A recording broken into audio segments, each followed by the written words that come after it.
Bon, voilà. Donc, j'ai la lourde charge de faire un exposé de 3 heures sur... C'était quoi déjà le titre? L'équation énergétique mondiale. En fait, il ne le sait pas, mais c'est Thomas qui m'a donné le titre, sans s'en rendre compte. Un jour, on a discuté comme ça, de sujets de conférence au CNAM, et il me dit, bon, ben, tiens, dans ce que vous faites, il y a 2 sujets qui pourraient être intéressants. La Chine, alors ils m'ont trouvé un titre pas mal non plus, c'était China versus the World, et puis, ou l'équation énergétique mondiale. Et j'ai dit, tiens, voilà, en 3 mots résumer la problématique. Ben, c'est ça, les professeurs du CNAM, ils ont une capacité de synthèse qu'on n'a pas tous. Hein. Donc, merci. Sur son effet sur le réchauffement climatique, si c'est pour la regarder au niveau d'un pays, ça n'a absolument aucun intérêt. Hein. Il faut donc faire un raisonnement. Bien sûr, chaque pays a son programme à faire, mais il faut d'abord définir un plan mondial pour mesurer au niveau mondial les conséquences et les conditions pour obtenir ces conséquences, et ensuite voir comment chaque pays peut prendre sa part du plan. C'est pour ça que les 3 mots sont parfaitement adaptés. Alors, donc on va faire surtout, vous comprenez que sur un sujet, pardon? Je me permets une question. Oui. 3 heures, c'est long. On réserve les questions pour la fin? Non, alors justement, alors l'intérêt de notre petite société, c'est qu'on peut faire le bordel comme on veut. C'est-à-dire que, non mais, alors comme on veut, entre guillemets quand même, quoi. Mais je veux dire, si à tout moment, on a une question de compréhension, même de philosophie, on peut toujours dire, on peut toujours poser une question. Et bien sûr, ensuite, il y aura une bonne demi-heure ou 3/4 d'heure à la fin pour développer davantage l'échange et les questions. Disons, réservons plutôt les questions pendant à des problématiques de compréhension. Hein, des choses qui demandent 3 secondes de réponse, quoi. Et puis, si c'est des débats plus complexes, des chapitres nouveaux à ouvrir, on se les réserve plutôt pour la fin. Hein. Mais donc, on est libre pour ça. Et on peut poser les questions les plus, entre guillemets, on n'a pas honte puisqu'on est entre nous. Hein. Bon. Juste une question, justement. On entre dans le vif du sujet, dans la production énergétique mondiale. Mais aujourd'hui, c'est plutôt l'équation climatique mondiale. Alors comment tu vois... On va voir, on va articuler tout ça. On va articuler tout ça partant de l'énergie. C'est pour ça que c'est le mot équation est parfait, parce que c'est justement tous les paramètres et c'est vraiment des Y égale F de tout ce qu'on veut. Hein, voilà. Mais bien entendu, tout ça c'est pour le climat. Ensuite, comme on est d'origine diverse en termes de connaissances sur l'énergie, etc., bon, il y en a 3 parmi vous qui ont déjà assisté à une de mes conférences, ou même 4 sur le sujet, on va quand même reprendre plus ou moins le problème à la base, façon de parler, mais quand même, on ne va pas faire trop d'impasse, de manière à ce que tout le monde puisse partager le même chemin. Donc, on parlera d'abord de la production d'énergie dans le monde, aujourd'hui, de façon à avoir un panorama à peu près complet. On étudiera, ça c'est le côté quand même original, toute une série de stratégies et de simulations chiffrées, justement, d'équations, mais là au pluriel, pour voir ce que diverses hypothèses peuvent entraîner en termes de diverses conséquences. Ça, c'est la partie assez originale. Et puis, on essaiera de terminer, non pas comme les politiciens sur des yaka faucons, mais sur des stratégies concrètes, originales, qui ne sont malheureusement pas engagées pour la plupart, et dont on devra essayer, en sortant de cette salle, d'être des promoteurs actifs si on veut que ça avance.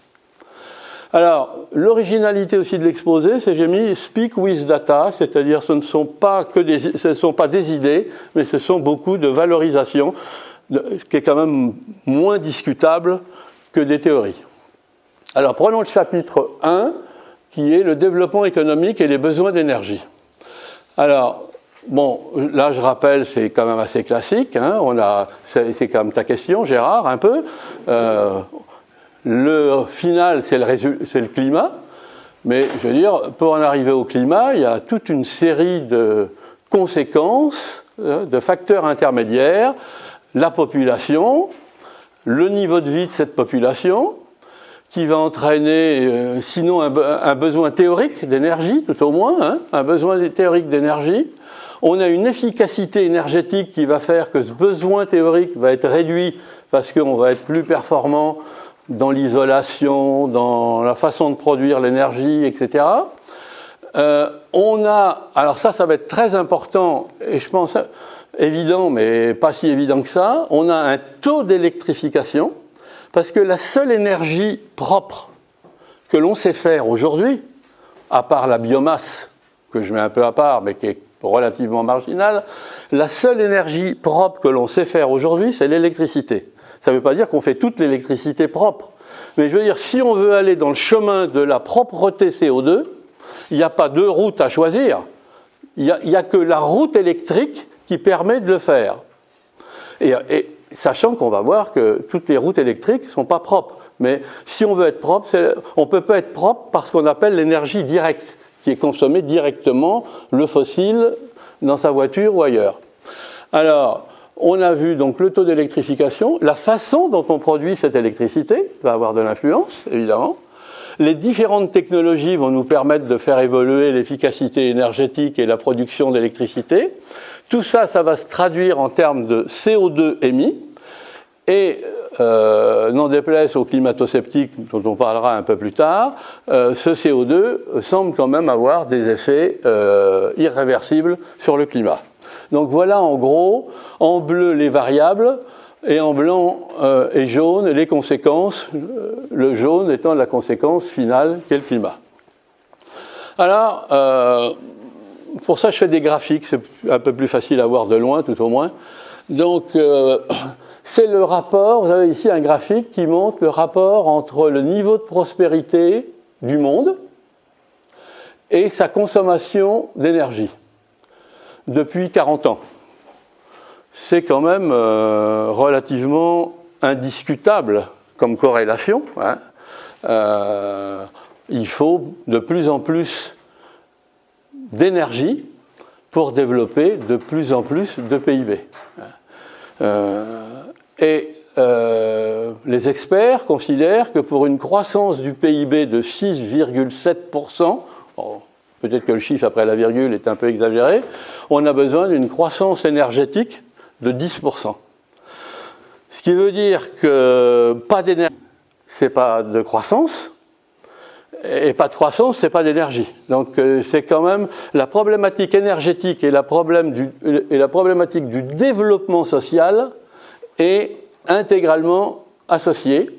Et si vous lisez, je suis sûr que vous l'avez lu 36 fois, les experts qui font des analyses sur les printemps arabes, sur la crise en Syrie, sur la plupart des guerres, l'origine de l'origine, c'est un problème énergétique au début, qui s'est transformé en problématique d'alimentation et donc de stabilité sociale et en finale de révolution. Donc, parler d'énergie, c'est parler de révolution, de guerre, de stabilité, etc.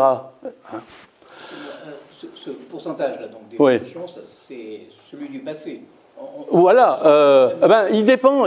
Alors non, c'est celui du passé et c'est celui de la technologie d'efficacité énergétique. Si on arrivait à des inventions extraordinaires en termes d'efficacité énergétique, on pourrait modifier ce rapport. Je veux dire, quand on isole davantage, par exemple, les habitations, ça peut baisser... Voilà, exact, c'est ce que j'appelle la technologie. Hein. Si on isole beaucoup les habitations, on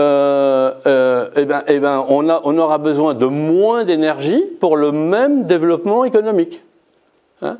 C'est ce qu'on appelle l'efficacité énergétique au sens le plus noble. Alors, j'ai pas dit, j'en parlerai dans les modèles après. En fait, j'ai appris ça quand j'étais dans la finance chez Valeo. Il y a deux façons de faire des prévisions. Deux grandes façons de faire des prévisions. Il y a la façon traditionnelle, j'ai envie de dire. Hein, on fait le budget de tout, et on additionne, et on dit c'est le budget de l'ensemble. L'expérience montre que c'est la méthode la plus fausse, parce que vous oubliez toujours un tas de trucs. Je vais vous dire, j'ai oublié de mettre ça, j'ai oublié de mettre ça.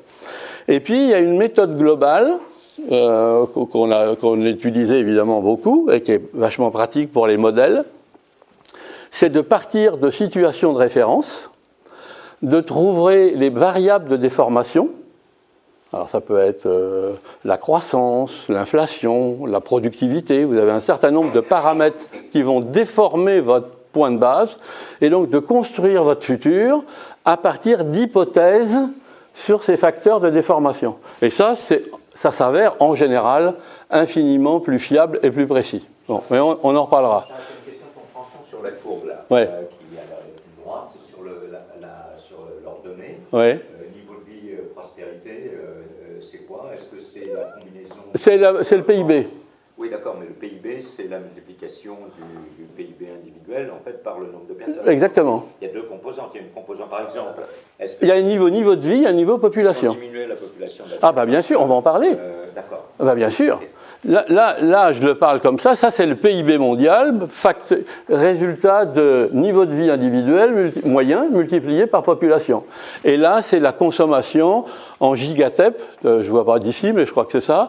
Gigatep, c'est milliards de tonnes d'équivalent pétrole. C'est l'unité qu'on a définie pour additionner des choux et des carottes, le gaz, le charbon, le pétrole et même l'électricité. Alors, donc on a vu ça. Donc on a vu que l'énergie, c'est la clé du... Pardon ? La flèche de droite, elle ne doit pas être dans l'autre sens, parce que en fait, tout le monde cherche à faire croître le PIB, donc on fait croître la consommation.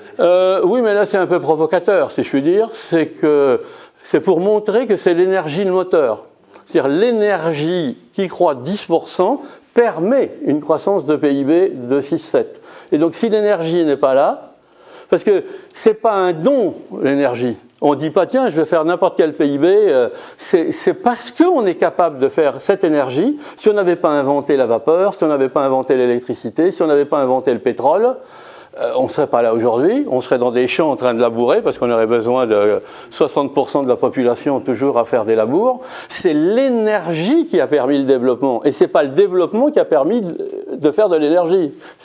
Vous voyez ce que je veux dire ? Oui, mais enfin, je pense que n'importe quel gouvernement, il veut faire de la croissance et donc consommer. Oui, mais souvent, ben oui, n'importe quel gouvernement. C'est bien le problème, c'est que n'importe quel gouvernement. C'est dans les deux sens. Oui, non, mais bien sûr, c'est dans les deux sens. Hein. Mais n'importe quel gouvernement veut faire de la croissance, mais la plupart des gouvernements voudraient réduire la consommation d'énergie. C'est bien le dilemme. Hein. Alors, si on regarde le futur, c'est un peu ce que dit le GIEC. Ou ce qui souhaite le GIEC. On était avec Bernard Soré à une conférence il y a 10 jours aujourd'hui d'un professeur de l'université de Dauphine qui nous faisait le point un peu sur les souhaits du GIEC. Le GIEC voudrait multiplier d'ici même 2050, mais bon, voudrait multiplier le PIB par 2, ce qui conduit à multiplier l'énergie par 2,5. Tout ça est mondial. On va pratiquement être tout le temps au niveau mondial, pendant toute la séance. Ce qui correspond à une multiplication du niveau d'énergie de 2,5, c'est à peu près tout ça. Hein. Mais il voudrait que tout ça se fasse avec des émissions de CO2 divisées par 4. Ce qu'on n'a jamais fait, évidemment, parce que dans toute notre histoire, CO2 et énergie ont évolué de manière totalement identique. Ce sont les dernières prévisions qui ont paru il y a 2-3 jours. Non, on l'a eu il y a 10 jours. Par un professeur, j'ai oublié le nom, de Dauphine, qui a fait un speech intéressant, mais pas trop chiffré quand même, et sans solution, disons, c'était plutôt une vision, quoi. Alors, si on regarde la France, pour faire de temps en temps des petites parallèles, donc en France, voilà notre évolution de notre consommation d'énergie par habitant. Et on voit depuis quelques années, depuis 2010, un peu avant, là, notre consommation d'énergie par habitant diminue. Et certains experts disent, bon, tout ça, c'est pas forcément indépendant du phénomène niveau de vie général, gilet jaune, parce que tout ça est lié, hein, plus les facteurs monétaires, il n'y en a pas qu'un en même temps, effectivement. Mais disons qu'en France, on est dans une situation où notre tendance à la consommation d'énergie par habitant diminue. Alors, si c'est le résultat d'efficacité énergétique, c'est super. Si ce n'est pas le cas, c'est problématique. Jacques, juste une petite remarque. 2000, c'est le point d'inflexion de la crise dans notre industrie. C'est à partir de là que notre industrie a fortement chuté. Merci Jean-Marie. Corrélation, je ne sais pas. Merci Jean-Marie. Donc c'est le paragraphe qui suit. Donc tout ça n'est sans doute pas indépendant à notre problème d'industrie, parce que moins d'énergie, c'est sans doute moins d'activité. Moins d'activité, c'est moins d'emploi. Moins d'emploi, c'est moins de niveau de vie, moins de stabilité sociale. C'est un peu tout ce qu'on vient de dire. Hein.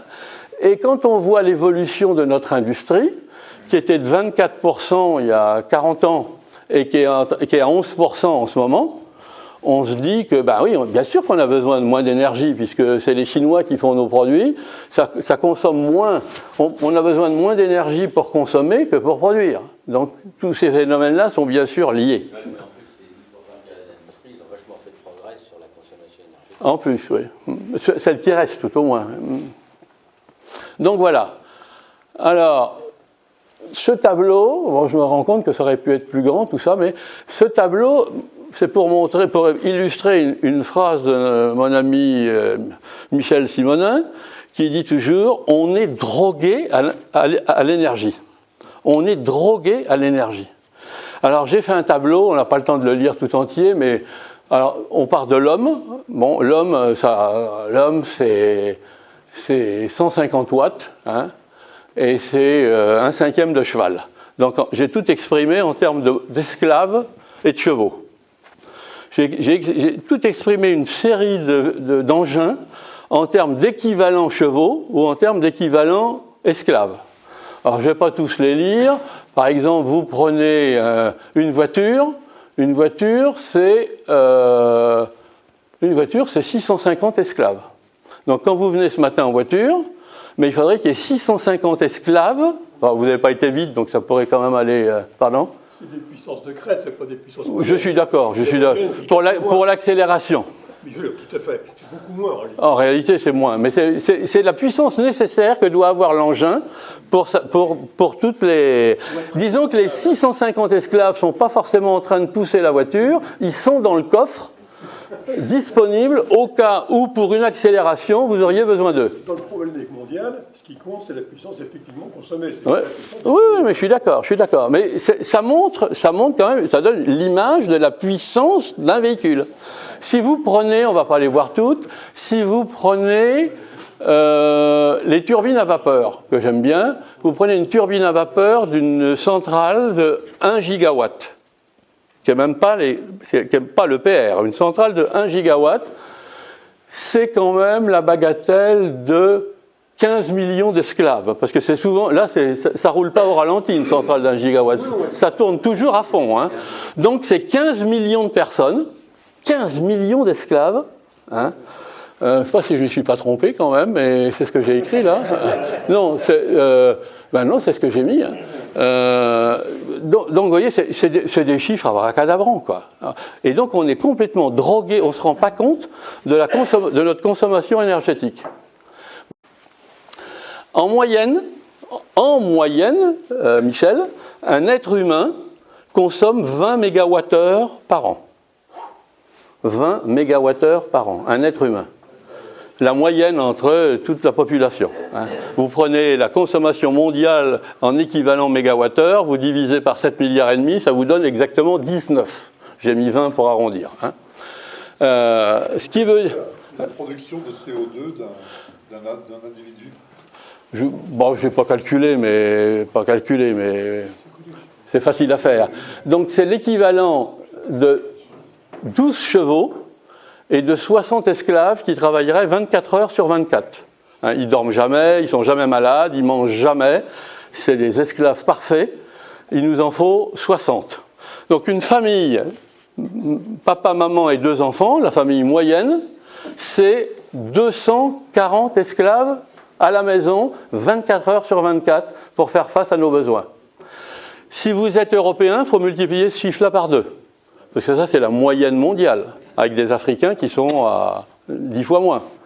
Et donc, un Européen, il faut multiplier par 2, ça fait 480 esclaves. Et un Américain, il faut le multiplier par 4. Donc, on arrive en Amérique, une famille de 4 personnes, il faut quasiment qu'elle ait 1000 esclaves à sa disposition pour produire l'énergie qu'elle consomme dans une année. Voilà des chiffres. Hein. Alors, regardons notre histoire de consommation énergétique. Donc on voit là qu'on a un graphique, les années ici, depuis 1850 jusqu'à maintenant. Et ici, la consommation d'énergie en tonnes d'équivalent pétrole pour pouvoir tout additionner.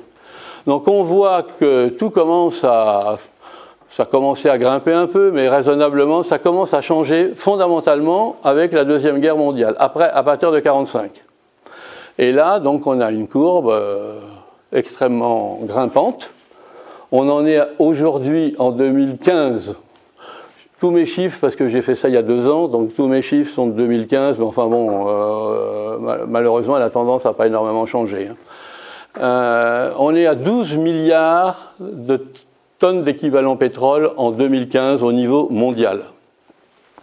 Donc on voit le charbon, on voit le pétrole, on voit le gaz, on voit le nucléaire, bon, puis on voit les énergies renouvelables qui commencent tout juste là-bas, mais enfin on voit que l'essentiel c'est quand même les 3 fossiles.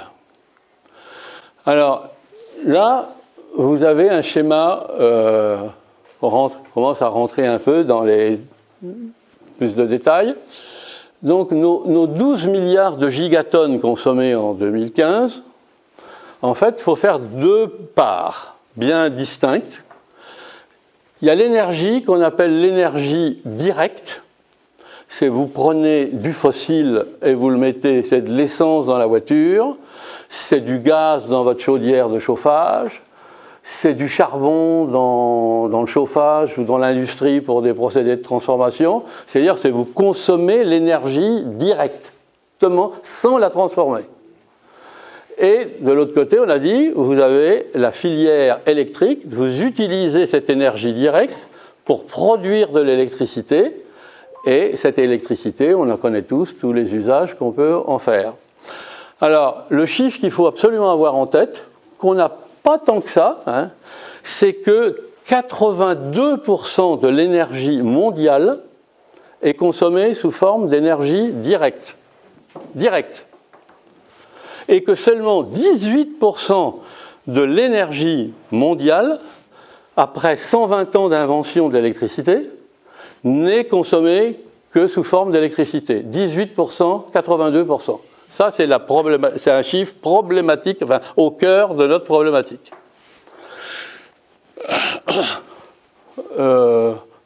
Où est-ce qu'on utilise l'énergie? J'ai mis ça comme ça. En gros, comme dirait Rému, il y a 3 petits tiers, hein, qui sont l'industrie, le transport et le résidentiel. C'est 27, 28, 29% chacun. Et puis vous avez le reste dans le tertiaire, dans l'agriculture, etc. Donc voilà. Alors, on va continuer. Donc là, vous avez... on a dit qu'il y en a 82% qui étaient consommés sous forme d'énergie directe. Hein. Faut y mettre le bois également, qui est un combustible qui représente le bois ou les végétaux, qui s'appelle la biomasse. Donc on voit que 90% des 82%, c'est charbon, pétrole, gaz. 90% des 82%, c'est charbon, pétrole, gaz. Et 10% est propre seulement, c'est la biomasse. C'est propre, ça émet du CO2. Mais comme ça a consommé autant de CO2 pour se construire, puisque le bois c'est du carbone, on considère qu'il est neutre, il ne fait que rejeter ce qu'il a consommé, donc on dit biomasse zéro, quoi. Bon. Donc voilà pour ce qui est l'énergie directe. Et l'électricité, bon, retenez le chiffre, c'est facile aussi, les 18% d'électricité du monde, les 2 tiers sont fossiles, donc 12%, et 1 tiers seulement est propre, 6%, fait soit avec du nucléaire, soit avec de l'hydraulique, soit avec des énergies renouvelables. Donc 2 tiers, 1 tiers. Ce qui nous amène, si on fait le cumul de tout ça, en 2015, le schéma est un peu petit, le cumul de tout ça en 2015, vous avez vos 82% d'énergie directe ici, en gris, en fossile, en bleu, en propre, c'est la biomasse, et vous avez vos petits 18% d'électricité, les 2 tiers en gris, en fossile, et le 1 tiers en bleu, qui est propre. Et sans dévoiler toute la stratégie, le développement qu'on va faire, je m'aperçois qu'on ne voit pas mes horaires là-dessus, tiens. On ne les voit pas. Alors, en fait, si on regarde GIEC, machin, etc., il faudrait qu'en 2100, cette situation-là se transforme dans cette situation-là. Voilà la problématique qui est posée. Hein. Donc il faut que, malgré la croissance du PIB de 2 et de l'énergie de 2,5, il faut que le fossile diminue à peu près de moitié, et il faut que le bleu, le propre, évidemment, explose dans des conditions presque incommensurables. Alors, si on chiffre l'incommensurable, donc on a vu que l'énergie totale devait augmenter de 2,5, le fossile devait diminuer de moins 55, l'électricité propre doit être, on ne voit rien du tout là-dessus, hein, doit être multipliée par un facteur 34. Il faut multiplier par 34 la production d'électricité propre dans le siècle. Donc si vous n'avez pas dans quoi investir, hein, il y a un business sûrement super là, parce que connaître un taux de croissance multiplié par 34 sur les années qui viennent, il ne doit pas y en avoir des masses. Hein. Et la biomasse, je l'ai gardée à 10 je l'ai gardée dans les mêmes proportions. Donc voilà. Mais ce qui est quand même marrant, on est là pour se détendre de temps en temps, c'est que la guéguerre des médias entre écolo et nucléaire, hein, en fait, la guéguerre des médias, ça parle de ça, quoi. Hein. La guéguerre des médias parle de ça, alors que la problématique, c'est pas celle-là, quoi. C'est comment on fait pour faire ce bond-là, quoi. Alors, chapitre 2, les différents types de centrales. Aujourd'hui, il y a à peu près 8000 centrales de production d'électricité dans le monde. Hein, en équivalent 1 gigawatt, parce que j'étais obligé de prendre une référence. Hein. Donc ça fait 8 millions de mégawatts. 8000 terawatts. Alors, vous avez les chaudières à charbon, qui font 40%. Chaudière à charbon, c'est quand même 40% de la production d'électricité dans le monde. Vous avez le nucléaire, qui fait 11%. Vous avez... la biomasse, ce n'est pas des masses. En fait, c'est même très faible en électricité. On l'utilise plutôt ailleurs que l'électricité. Et presque 30% qui sont les turbines à gaz. Donc, tout ce panneau-là, c'est ce qu'on appelle la filière vapeur. Même avec du nucléaire, tout ça, ça marche plus ou moins de la même façon. C'est des différentes façons de faire chauffer la marmite. Hein. Mais c'est toujours le problème, faire chauffer la marmite. Et avec cette marmite, on a de la vapeur. Et après, on sait faire. On a des turbines à vapeur, on a des alternateurs derrière, etc. Tu mets dans la vapeur les turbines à gaz. Pardon ? Tu mets dans la vapeur oui, les turbines à gaz. Oui. Je mets également la vapeur avec les turbines à gaz, parce que la plupart, pas toutes, mais la plupart des applications de turbines à gaz sont appelées ce qu'on appelle à cycle combiné. Des récentes. Hein. Pardon ? Des récentes, oui. Oui, je parle... il y a quand même 20 ans. Hein. Si, il y a quand même une vingtaine d'années qu'on faisait Alstom. Hein. Les centrales qui ont beaucoup plus de temps. Ouais, peut-être, non, mais quand même, bon. Donc, effectivement, une centrale à gaz, ça sort des gaz à 600 degrés, donc on se dit c'est quand même idiot de le perdre. Et donc, on récupère ces gaz en sortie de turbine à gaz à 600 degrés pour les travailler, si je puis dire, et les utiliser pour faire de la vapeur et remettre derrière une turbine à vapeur, ce qui améliore quand même considérablement le rendement. Je suis un peu surpris par les 27% de turbines à gaz quand même. Oui. Dans le monde, hein. C'est en nombre ou c'est en puissance installée? C'est en puissance, c'est en production. Oui, mais nombre. Parce que 30% de turbines à gaz, c'est énorme. Oui, oui. J'imaginais pas. Il y a des pays entiers. Hein. Il y a des pays où il y en a beaucoup. Hein. Aux États-Unis, il y en a énormément. Puis tu vas voir le poids des États-Unis dans l'Europe. L'Italie est à gaz. La Hollande est à gaz. L'Angleterre a pas mal de gaz. Il y a beaucoup plus de gaz. Ça a été, c'est la gloire de General Electric. Hein. La gloire de General Electric, ça a été le développement des turbines à gaz dans le monde. Hein. Donc voilà. Alors, ensuite, vous avez les filières qui n'utilisent pas la vapeur. hein, les filières qui n'utilisent pas la vapeur. Donc vous avez les turbines hydrauliques, où on était aussi un grand en France, turbines hydrauliques, à peu près 10 ou 11%, non 17% même, c'est beaucoup. Il y a des pays comme la Norvège qui sont à 96% électricité hydraulique. On est dans le domaine de l'électricité ici, hein. On parle des 18% de l'énergie totale, c'est tout. On a l'éolien et on a le solaire. Bon, j'explique pas comment ça marche, mais on sait plus ou moins. L'éolien, il y a quand même des alternateurs, et le solaire, on fait l'énergie directe.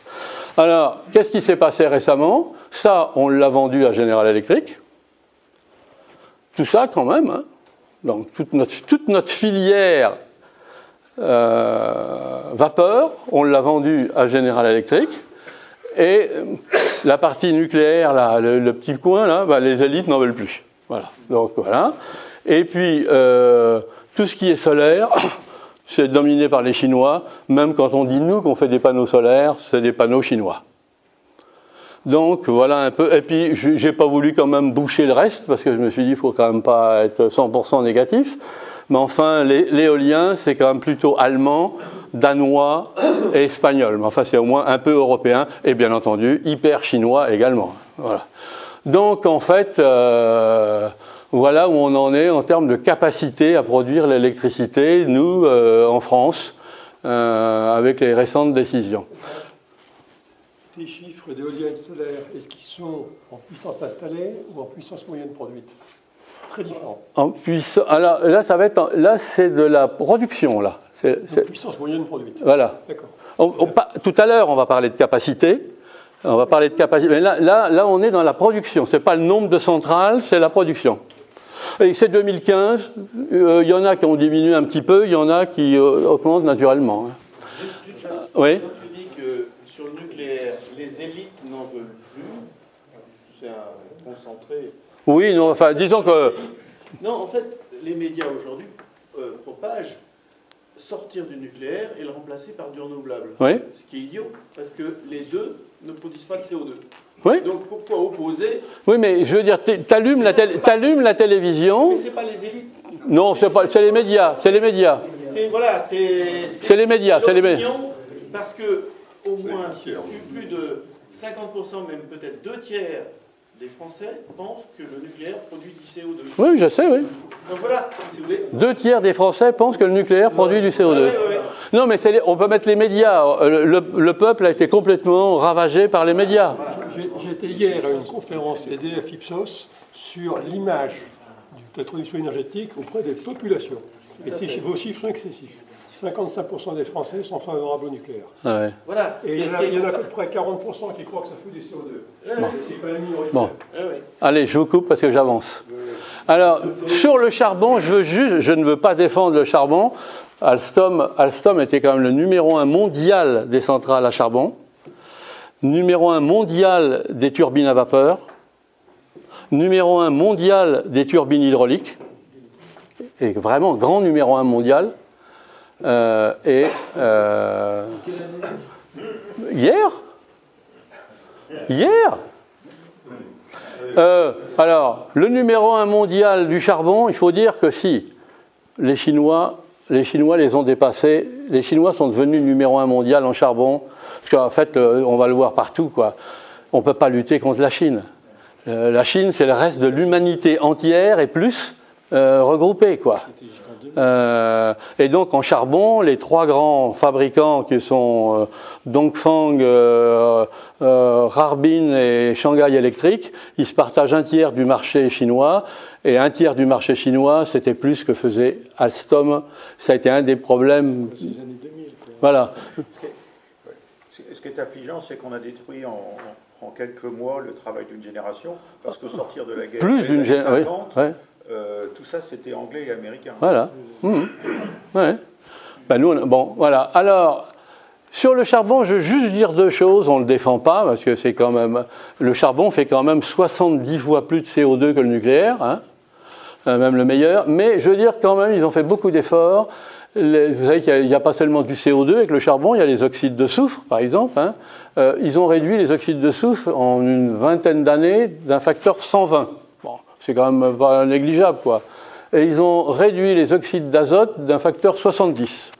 Donc, il n'y a quand même pas tout à mettre au débit du charbon, même si ce n'est pas souhaitable de continuer. C'est quand même une industrie qui a fait beaucoup d'efforts. Bon, là, je vais aller quand même plus vite. Ça vous permet d'avoir quelques dimensions. Vous voyez un Pékin ici, à Belfort, à côté d'une turbine à vapeur. Donc, vous voyez la taille de l'engin quand même. Vous voyez un Pékin ici, à côté d'un alternateur, pareil.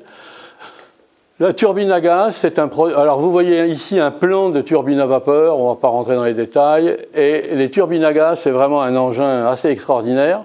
La puissance effective du premier étage, c'est 750 mégawatts pour un truc qui est tout petit. Il y a 1 mégawatt par pale, c'est incroyable, hein. Mais les deux tiers de la puissance générée est réutilisée par le compresseur pour comprimer l'air. Et seulement un tiers est disponible pour la suite. Mais c'est vraiment un produit fantastique qui est quand même moins polluant que le charbon. On verra des chiffres tout à l'heure. Alors là, c'est pareil, je vais aller vite parce que tout le monde sait. Les centrales nucléaires, bon, on a remplacé la bouilloire à charbon par une bouilloire nucléaire, mais tout le reste, c'est pareil, hein. Alors, simplement pour dire que tout notre réseau en France des 58 réacteurs, ce sont des réacteurs de deuxième génération. Première génération, c'était plutôt des prototypes, hein. Tout notre parc, c'est des réacteurs, les 58 sont de deuxième génération. On essaie de lancer les EPR, on va en reparler tout à l'heure, qui sont de troisième génération. Et il y a toute une série de programmes, évidemment, on va en parler beaucoup dans la dernière partie, il y a toute une série de programmes dans le monde qui sont des réacteurs de quatrième génération. On va en parler au moins deux. Les réacteurs à neutrons rapides qui avaient été sélectionnés par la France et dont le programme a été abandonné au mois de septembre, il y a 2 mois. Je ne sais pas si vous avez vu ça dans le journal. Quand même dramatique, hein. Considéré comme trop cher, CEA ne se considère pas compétent pour le faire, enfin je veux dire... Et puis vous avez les réacteurs à sel fondu en étude partout, dans tous les pays nucléaires sauf en France, dont on parlera abondamment tout à l'heure. Et puis il y aura la génération encore d'après qui s'appelle la fusion, qu'on connaît plus ou moins tous de théorie, et qui n'arrivera probablement pas avant la fin du siècle. Bon, pareil, je ne parle pas de l'hydraulique, on connaît, simplement pour dire que je vous dis, il y a des pays comme la Suède, 92% en hydraulique, le Brésil, ça doit être du 80%, le Canada, 78%. Enfin, je veux dire, il y a quand même des pays, même la Suède est 40%. Nous, on est pas mal, on a plus de 10%, je crois, en France, hein, 11%. Énergie hydraulique qui est quand même propre. Enfin, il faut du béton, mais c'est quand même assez propre. Je ne parle pas de la biomasse, simplement pour dire que dans l'éolien, on avait regardé ça avec Michel il y a un moment, l'éolien s'en va vers le gigantisme, et les dernières études, c'est des éoliennes de 9 mégawatts, ce qui est peanuts par rapport à une centrale nucléaire, hein, de 1000. Mais 9 mégawatts, mais alors vous avez des pylônes plus la pale, ça fait plus de 400, ça fait 400 mètres de haut. 400 mètres de haut, et juste un autre chiffre qu'on avait calculé avec Michel, si tu te souviens, c'est la zone, le diamètre, le flux d'air, c'est plus de 2 hectares. Le flux d'air est de plus de 2 hectares. Et le sac en béton, il va faire quoi, 3000 tonnes? On va en parler des métaux dans ces produits-là. J'ajoute qu'on vient d'installer à Rotterdam la première éolienne de 12 mégawatts. Même 12, vous voyez, 12 maintenant. Les pales sont fabriquées à Cherbourg, elles font 106 mètres de long. Voilà. Si ça vous intéresse, il y avait un article hier dans les Échos. Ouais. Voilà. Ouais, donc déjà 9 mégawatts, c'est déjà plus d'actualité, on en est à 12. Voilà. Allez, on continue. Sécurité. Ça vous donne, on ne rentre pas dans les détails, le nombre de morts pour 100 TWh produits. Le nombre de morts de la filière pour 100 TWh produits. Ça varie de 10 000 morts pour le charbon, 3600 pour le pétrole, 400 pour le gaz, 140 pour l'hydro. Ça ne prend pas les accidents d'effondrement de barrages, hein. C'est uniquement pour la production d'électricité. Parce qu'il faudrait mettre des milliers de morts dans les barrages, hein, avec les accidents. Et puis, le nucléaire, il y en a eu 9 jusqu'à maintenant. Depuis que l'énergie... Ouais. Il y en a eu 9, 8 à Tchernobyl et 1 à Fukushima. Et on les met là, il y a même des gars qui discutent pour dire s'ils ont leur place là, mais enfin bon, on va pas mégoter, on n'est pas là pour ça. Mais enfin, c'est pour vous dire toutes les fake news, toutes les fake news qui circulent sur le sujet, c'est absolument insupportable. Hein. Alors là, vous avez la consommation d'électricité par pays.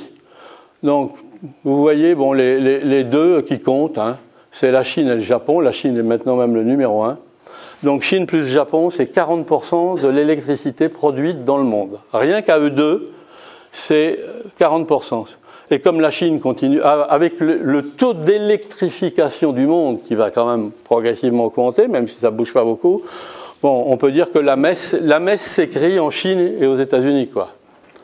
On peut faire ce qu'on veut, si on n'a pas accès au marché américain ou au marché chinois, ça restera marginal. Et l'Inde n'est pas présente, là ou...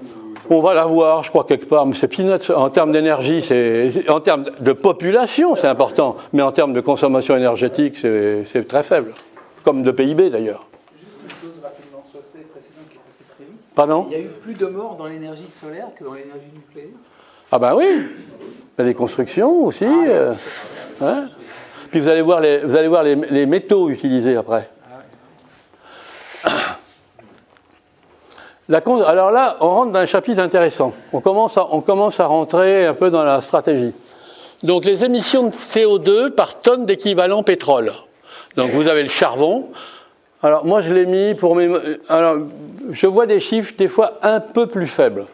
Moi voilà les chiffres que j'ai utilisés dans mes simulations. Charbon, 1125 kg de CO2 par tonne d'équivalent pétrole. Donc 1,1 tonne par tonne. Le pétrole 800 et le gaz 600, en gros, quoi. Bon, je vois circuler des chiffres un petit peu plus bas que ça. Mais t'es d'accord, toi ? Moi, je ne suis pas d'accord. Non. À mon avis, le gaz est bien meilleur que ça. Ouais. Rien que par la molécule chimique CH4 contre C, Ouais. tu es déjà là. Comme en plus, il y a le rendement de la centrale à cycle combiné, tu réduis beaucoup le gaz. Ouais. Ça doit être pour des centrales classiques, ce chiffre-là. Ouais. Centrale à vapeur à gaz, ça Ouais. non combiné. Bon. Je pense que c'est très pessimiste pour le gaz. Je vois des chiffres qui sont un petit peu meilleurs que ça circuler, donc voilà. Moi, c'est les valeurs que j'ai mis dans mes paramétrages. L'éolien est à 32, donc il est bon. Hein. Le solaire est pas tellement bon. Et le nucléaire, bien sûr, est imbattable. Il est à 19 avec démantèlement. Il me semble évident que tes chiffres sont inclus le CO2, la trace carbone de l'appareil de production. Ben, peut-être, c'est possible. C'est sûrement le solaire, par exemple. Oui, bien sûr, c'est pas l'émission. Et le nucléaire aussi. Oui. C'est ça, faut le dire. Donc, Oui, puisque dans le nucléaire, il y a non seulement la construction, il y a même le démantèlement. D'accord, oui. Ouais. Ce sont des chiffres complets. Complet, ouais. Mais j'avoue quand même que j'ai vu des chiffres ici pour les fossiles qui étaient un petit peu en dessous de ce que j'ai pris comme hypothèse. Ça ne va pas changer nos conclusions. Alors, donc le CO2, on dit c'est de la pollution. Le CO2, ce n'est pas de la pollution. On peut respirer du CO2. Les plantes en ont besoin pour se construire. S'il n'y avait pas de CO2, il n'y aurait pas d'arbres, pas de plantes. Bon. Mais le problème du CO2, c'est que en masse, il obscurcit un peu l'atmosphère, même si on ne le voit pas, et il rend plus compliqué le retour. Les rayons du soleil qui viennent, ils sont tellement puissants qu'ils le traversent facilement. Mais quand ils rebondissent sur la Terre et qu'ils veulent repartir, là, ils sont moins puissants, évidemment, puisque c'est du rebond. Hein, et là, ils ont du mal à traverser une atmosphère opacifiée par du CO2, et c'est ce qu'on appelle l'effet de serre. Simplifier tout ça parce qu'on n'est pas là pour... Hein. Donc c'est pour ça qu'il faut s'attaquer au CO2, mais ce n'est pas de la pollution. Et quand on nous montre des images de centrales avec des trucs de vapeur qui montent dans le ciel, c'est de la vapeur d'eau. C'est des conneries, quoi. C'est de la vapeur d'eau. Hein. C'est comme si on engueulait une dame qui fait sa cuisine parce que ça fait de la vapeur, quoi. C'est pas de la pollution. Il faut quand même rappeler que sans CO2, il n'y aurait pas de vie sur Terre. Ben non. Même nous, on n'existerait pas. Hein. Alors, maintenant, on va regarder par pays. Les CO2, donc tout le monde fait de l'électricité, hein, tous les pays du monde font de l'électricité, et on regarde par pays combien de CO2 ils émettent, les uns et les autres, par kilowattheure produit. Hein? Le kilowattheure, c'est le même pour tout le monde. Hein? Alors, vous commencez, le monde en moyenne, il est là, il est autour de 600 le monde. 600 grammes de CO2 par kilowattheure produit. La Chine, bon évidemment, comme elle a beaucoup de charbon, elle est à 750. Les USA, qu'on engueule tout le temps, ils ne sont pas si mauvais que ça, ils sont à 500. Ils ne sont pas si mauvais que ça, ils ne sont pas très bons, mais enfin, ce n'est pas les pires, je veux dire. Vous avez la Russie, alors la Russie, c'est évidemment plus de 800, parce qu'eux, ils crachent, ça ne leur coûte rien, ils crachent au fossile un max.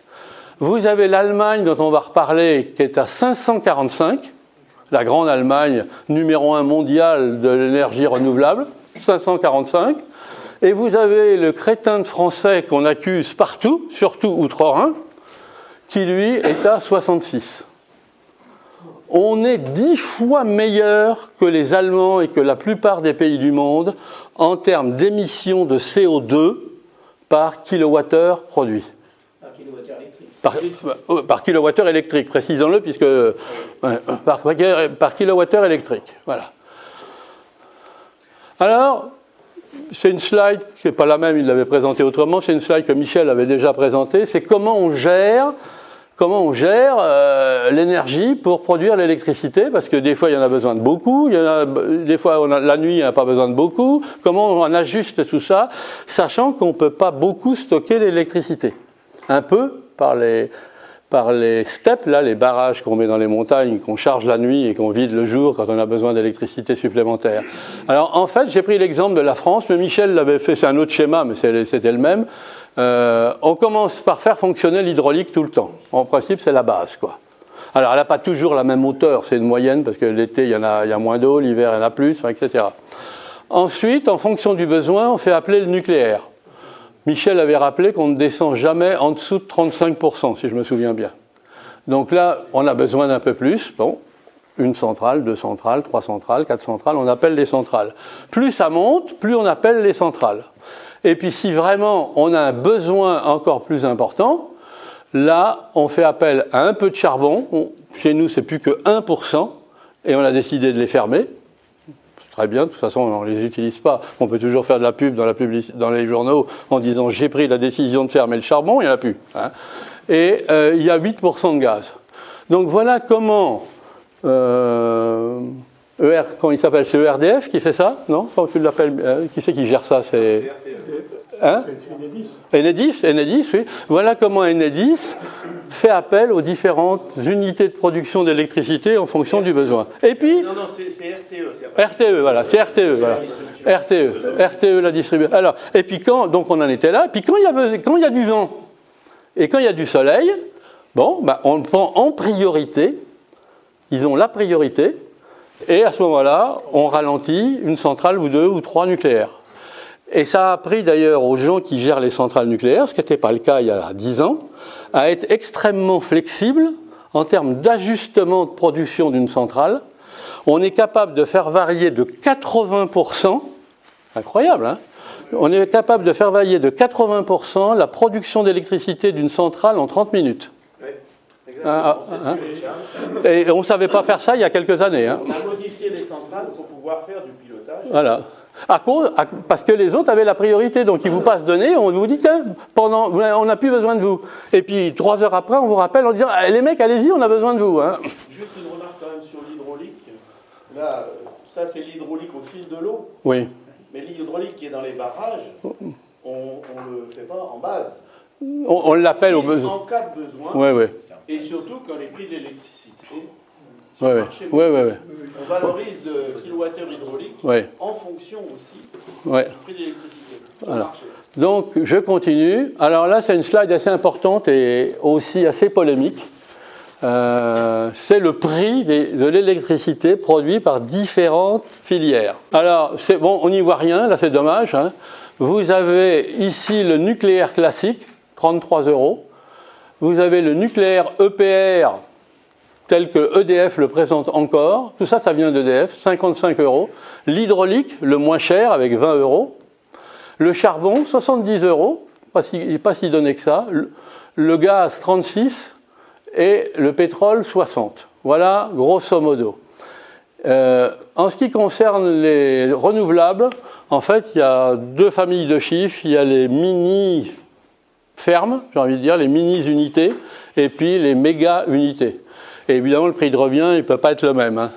Donc là, vous avez en bas l'éolien en grande unité et le voltaïque en grande unité. Et ici, c'est 80, 60. Il y en a qui vont vous dire qu'on va en reparler, que ça peut être moins que ça. Dans les petites unités, j'en parle pas. C'est pas vraiment comparable. Non, je sais, attends, je sais. Ben oui, c'est pas comparable, puisqu'il y en a un qui est disponible comme ça, et l'autre qui est, ah ben non, en ce moment, j'en ai pas. Hein. Voilà. C'est des épiceries, vous allez dans des épiceries où vous savez qu'un jour sur deux, il n'y a pas le produit. On vous dit non, monsieur, revenez demain, il n'y en a pas aujourd'hui. C'est intermittent. Voilà. Non, mais ça, bien sûr, on va en parler. Hein. Oui, mais c'est bien. Oui. Ça prouve que ça suit. Alors, vous avez un prix intéressant. Vous savez que EDF a le monopole de l'électricité en France et vous avez un paquet de fournisseurs alternatifs. Donc, ces gars-là, on a obligé EDF à produire l'électricité et à la vendre à ces gars qui n'ont pas forcément d'unité de production, qui achètent sur Internet, vendent sur Internet. Ils ont un prix d'achat garanti d'EDF, c'est la ligne verte, autour de 42 €. Il n'y a pas beaucoup de publicité là-dessus. Et ils ont souvent un prix de vente garanti par des contrats de fournisseurs alternatifs. Donc évidemment, je veux dire, c'était du pain béni. Je veux dire. Vous investissez là-dedans et vous avez un prix d'achat. Hein, vous êtes gestionnaire, vous avez votre prix d'achat garanti et votre prix de vente garanti. C'est pas difficile de gagner de l'argent. Hein. Alors vous avez des gars comme Jérémy Rifkin, dont vous voyez souvent des articles dans la presse. Alors lui, il dit, mais non, le nucléaire, EPR, ça va pas être 55, ça va être 120.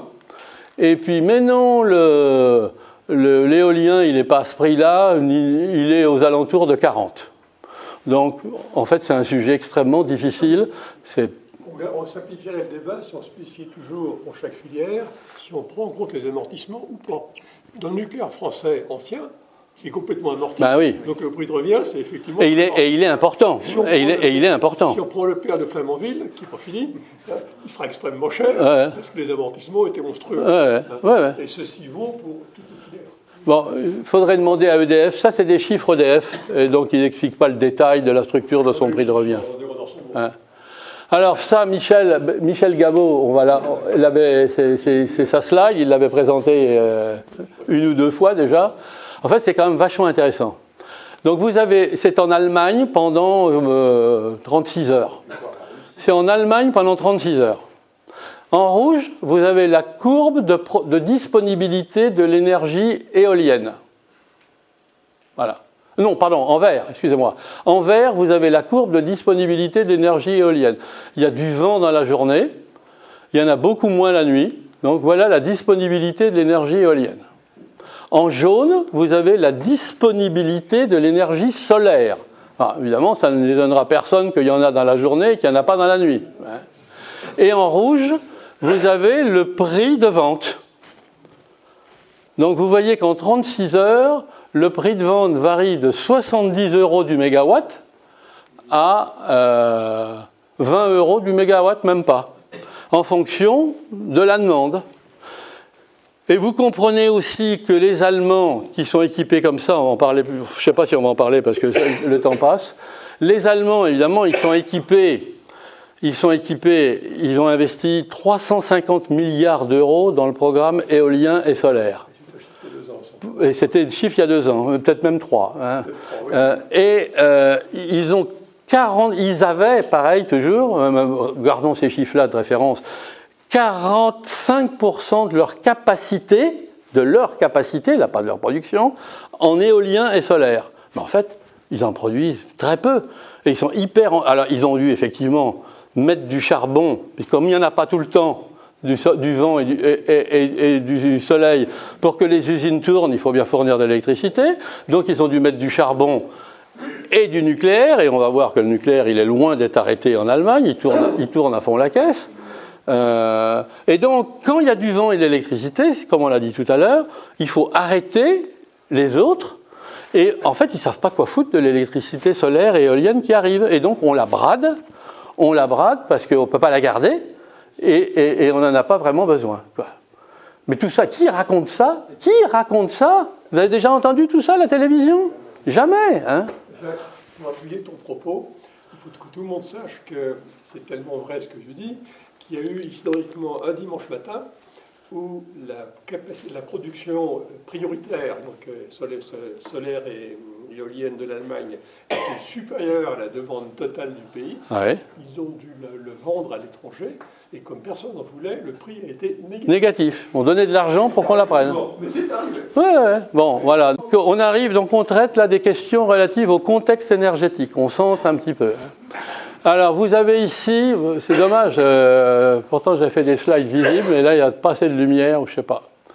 Donc vous avez ici la production d'électricité renouvelable, là c'est en capacité installée, Michel, hein, ce n'est pas en production, en capacité installée. L'Allemagne, on en est, je crois qu'il y a même, c'est combien 30, moi j'ai un chiffre où il y avait même plus que ça, mais disons 30%, oui, parce que 30%. France, 20%, USA, la Chine, presque 25%, le monde. Et je rappelle ici, on l'a déjà vu tout à l'heure, les grammes de CO2 par kilowattheure produit des différents pays. Donc, question, pourquoi est-ce que l'Allemagne, qui dispose d'un des plus grands parcs d'éolien et de solaire, est-il la plus mauvaise élève en termes d'émissions de CO2 par l'électricité? Bon, on y a quand même plus ou moins répondu dans notre discours, donc on pourra aller plus vite. C'est que la capacité totale de l'Allemagne et sa capacité éolienne, elle est ici. Hein. Donc vous avez 90 sur 200, en fait c'est 45% de capacité éolienne plus solaire, 90 sur 200, 45%. Alors que la France n'est qu'à 18%. Et pour une production qui est pratiquement identique, 562, 620. C'est pas énorme, il y a 10% d'écart. Donc on le voit dans une autre. Donc je rappelle les 66 de la France et les 550 de l'Allemagne, c'est quand même impressionnant. Hein. Alors la France, voilà, nous on est exclusivement, quasiment, nucléaire et hydraulique. Donc on est pratiquement 100% sans CO2 en France, nucléaire et hydraulique. Le reste c'est peanuts. Et l'Allemagne, bon, ben, c'est beaucoup de charbon, pas mal de gaz, beaucoup de bio, c'est un truc bien qu'ils font quand même les Allemands. Le nucléaire est loin d'être négligeable et à la limite le nucléaire il est encore plus important que les énergies renouvelables dans lesquelles ils ont investi 350 millions. Et certains disent, vous auriez 350 milliards.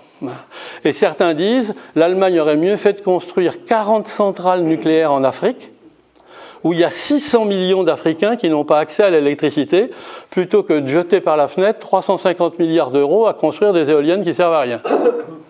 Mais bon, on ne peut pas dire ça à la télévision, il faut venir dans une réunion des anciens de Valeo pour pouvoir avoir cette conversation. Si vous dites ça à la télé, vous êtes fusillé. Hein. Bon. Jean Covici, dont on parlait tout à l'heure, chaque fois qu'il dit des trucs comme ça, bon... Alors, l'Allemagne a prévu d'arrêter son nucléaire en 2022 et son charbon en 2038.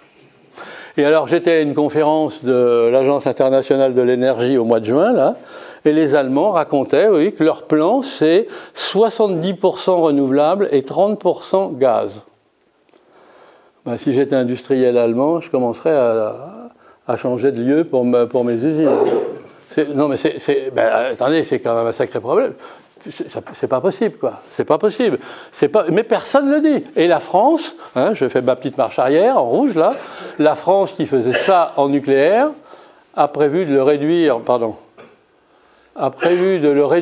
d'un tiers, puisqu'on dit 75%, passer à 50%, et de le remplacer aussi, là-bas, par du renouvelable. On a un plan de 120 milliards d'euros, hein, On n'a rien à donner aux gilets jaunes et aux infirmières, mais on a 120 milliards d'euros achetés par la fenêtre pour ce programme-là. Je voudrais ajouter peut-être une précision, mais tu sais pas dans le même sens que toi, sur le solaire. L'éolien est intermittent, tu l'as très bien montré, le solaire aussi. Il y a une petite différence. C'est que l'éolien, sur l'année, il est irrégulier, mais de façon relativement constante. Il y a un peu plus de vent en automne, en hiver qu'en été, mais il y en a quand même tout le temps. Alors que le solaire, on pense toujours au jour et à la nuit, mais on ne pense jamais à l'été et à l'hiver. C'est très important. Ouais. À la latitude de la France, le jour le plus élevé de l'année, qui se situe toujours autour du 20 juin, produit 10 fois plus de solaire que le jour le plus petit de l'année, qui est autour du 21 décembre. Ce qui veut dire que sous nos latitudes, le solaire est absolument sans espoir. Parce qu'on pourra peut-être un jour l'électricité sur 12 heures, mais jamais sur 6 mois. Ouais. C'est un truc absolument évident. En revanche, si on va dans les pays de très basse latitude, l'Arabie Saoudite, les Émirats Arabes Unis, là, c'est très différent. La production sur l'année est régulière et, par surcroît, les pointes de consommation quotidienne sont en journée. Parce que l'essentiel, c'est la climatisation et les maximums à midi. Ouais. Donc le solaire a beaucoup de sens Dans certains pays, mais il n'a aucun sens autour de la Méditerranée. Ouais. Donc voilà le programme allemand, donc, je viens de le dire, 70% de NR et 30% de gaz. Mettez vos usines en Allemagne. Quant au programme de la France, on ne sait pas trop. Il y en a un officiel, évidemment, mais enfin, on ne sait pas trop où on va quand même, quoi, puisque on sait bien qu'en réduisant le nucléaire, on ne va pas pouvoir le remplacer par un équivalent disponible d'énergie renouvelable. Donc tout ça, c'est de la conversation pendant que les centrales nucléaires existent toujours. On peut raconter ce qu'on veut, elles sont toujours là. Alors on continue. Regarde, juste un chiffre sur l'Allemagne, c'est les taux d'utilisation. Vous voyez que le nucléaire allemand, il tourne à 74%.